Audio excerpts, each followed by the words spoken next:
All right, another turn-based RPG here. This one's at least from an indie studio. And again, it's like the Pokemon concept, like with Persona, but it's called Cassette Beasts. All right? And so it's like your character washes up on this fucking island. And it's kind of like this show From that I've been watching with my boy recently, where these people, they just all end up in this place, and no one knows where this place is or why these collections of people ended up there. You know, like in this game, in Cassette Beasts, people were there from different time periods, they have like different histories from their world, so you realize they're not all from the same fucking world or reality or whatever the fuck. And so there's these like monsters on the island, and you can apparently like capture their essence on a tape deck, you know what I mean, and save it to like a cassette tape, and you could summon, you know what I mean. It's just like, it's kind of like Digimon or whatever like that. The story isn't really prominent what you're doing. It's kind of a tight little compact map. The game's only like, I don't know, like 12 hours, 15 hours long or something like that. You sort of explore over this map, and you have to do little challenges and side quests and stuff like that. Again, with these monster collecting games, I never felt like I had to catch them all. You know what I mean? I never felt that way. I was like, I'll catch some of them.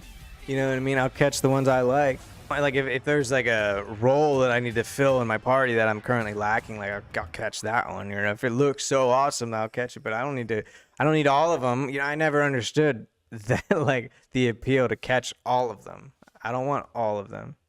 You know what I mean? So it had the same problem as Persona, where there's just so many. You know, some of them are cooler than others. Some are pretty, you know, generic. It seemed like they just had to pump out, you know, give me another 40 of them by Friday. You know what I mean? So I don't know. And like, there's only so many elements. So you already have your earth one. You already have your grass one. You already have your fire one. So then at some point there might be a combination where it's like a physical attacker and like a paranormal character or whatever. Or something like there'll be like a hybrid, I guess. You could evolve them and shit like that. Look, it was charming. Ultimately, see, my favorite game that was like an ode to the old school is probably like Golf Story, where the aesthetics are that way, but the game is so different.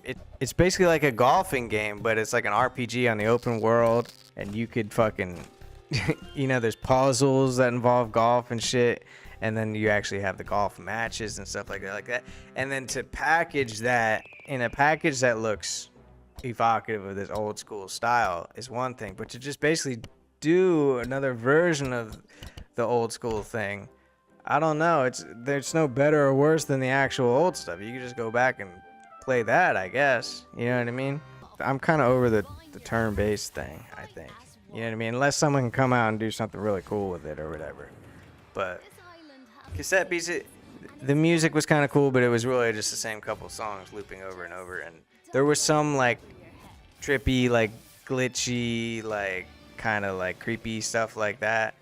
But I don't know, for the most part, it was just like cartoony and cute. I just saw that it's like a 10 out of 10 on Steam. Yeah, I just think that's crazy, man. It's not a 10 out of 10. It's pretty good.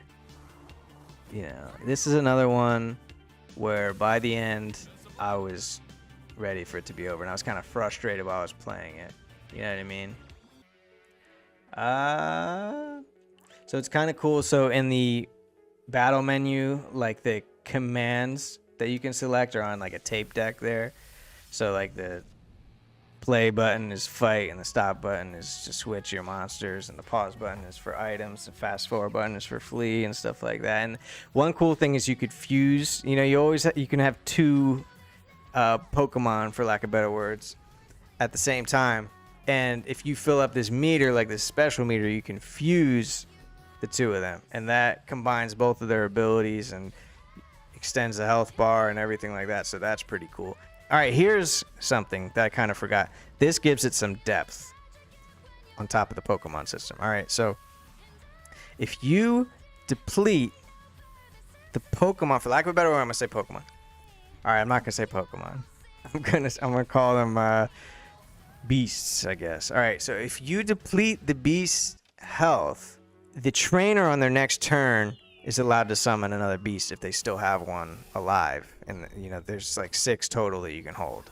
But the trainers usually only hold like a couple of them. For some reason, it's like the logic doesn't apply the same for you as for them, where you're like, oh shit, I've got dozens of them and I'm gonna catch 6 at all times because why not, you know?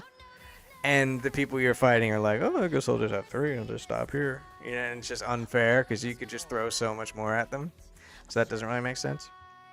But after you deplete the beast's health, then the trainer is just standing there with no defense, and the trainer has a health bar. So if you're able to do like an overkill where some of that damage will continue off the beast's health bar once he's dead, and it'll continue to do splash damage onto the trainer, if you can knock the trainer out of the fight, then he's just out of the fight. He can't summon any more beasts. So that was kind of a cool feature, like this overkill feature like that. That sort of did give some depth to the sort of tried and true and established turn-based systems. So I did respect that.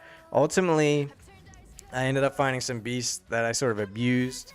Like this one, like grass type, could leech an enemy, not only keep him poisoned, but keep me regenerating every turn and also draining their health. So that was pretty OP when I abused certain things. Or like the ghost beast would become invulnerable for 3 turns, but it would die at the end of the 3rd turn. But within those 3 turns, if I'm not taking any damage, I'm just dishing out fucking havoc, you know what I mean? And if it happens to die, I make it to the end of the fight, I can just bring it back to life. You just stock up on the healing items and stuff like that. So you can abuse. I remember in the Final Fantasy games, I would hold 99 potions and 99 high potions at all times, and I would just spam, like, even if I had to use like 47 potions to heal my whole party after a fight, like I would just spam items. You know what I'm saying?